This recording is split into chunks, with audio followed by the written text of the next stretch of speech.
Witchspace. What do we actually know about Witchspace? The space I'm traveling in right now in my Imperial Clipper. What do we actually know about it? I mean, in, let's say, 4 or 5 or maybe even 6 years ago, I made a video about Witchspace, and this was in a time when Thargoids did not exist yet. And the idea was that Thargoids actually live in Witchspace, or in a different dimension that's somewhere within Witchspace, and that they would come back out and attack us. One day later, and I'm not joking, it's actually very funny, but one day later Thargoids released, and the crazy thing is they actually did come out of Witchspace. If you were to jump, like I'm doing right now, a Thargoid could randomly snatch you out. Very small chance.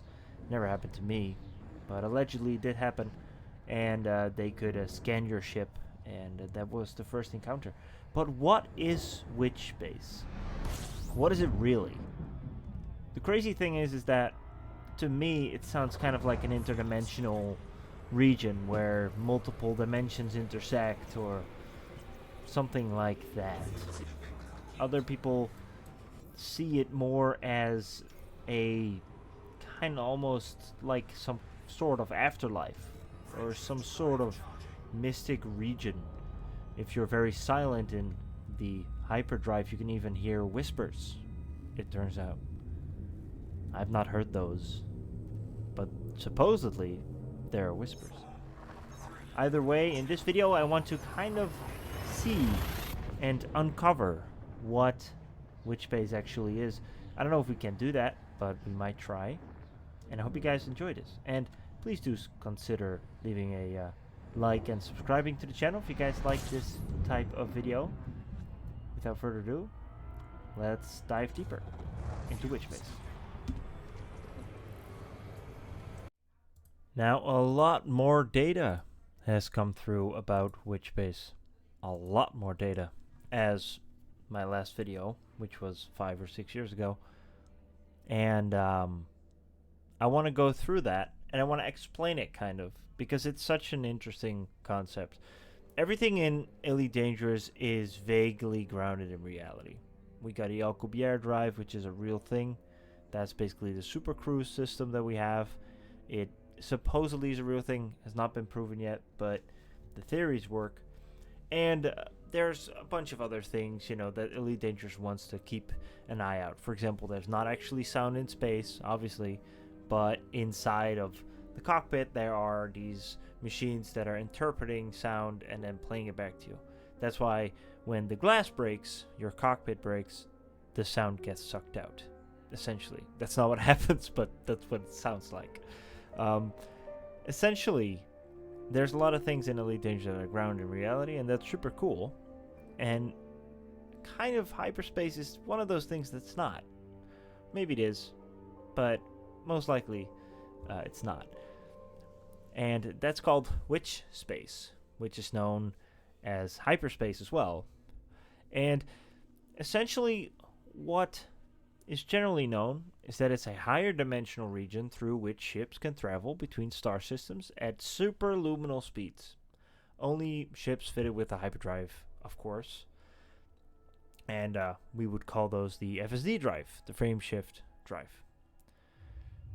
So the hyperspace relies on the properties of quantum mechanics. Before a jump can be made, destination must be selected, and sufficient amount of hydrogen fuel or tritium must be injected into the FSD. Now, the targets are always the biggest mass in a system. That's why you're always flying towards the sun.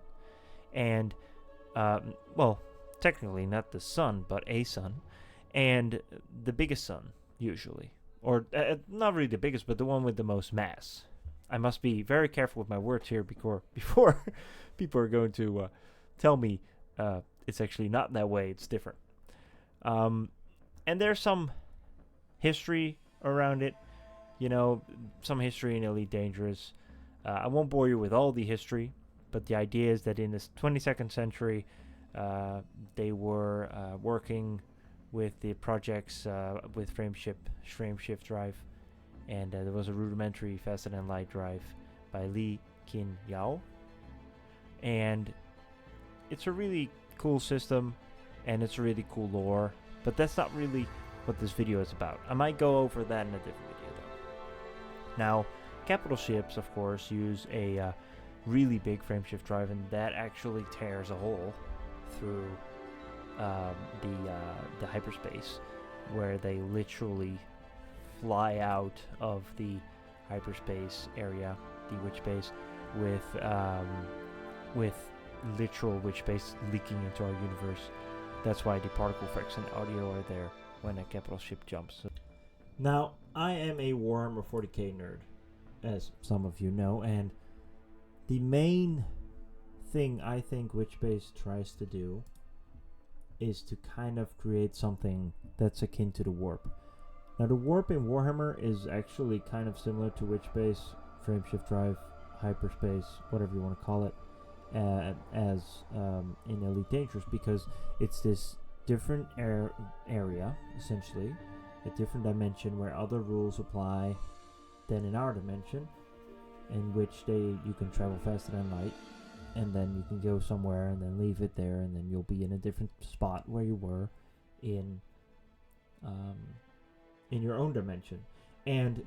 But the cool thing about warp is that there's actually demons in it that are manifested out of fears and out of grief and out of all kinds of things that humans and creatures on the normal dimension do, and they do weird things and they do scary things, and the moment you go into the warp, you have a chance of being attacked by these demons that are manifested out of your own fears, essentially.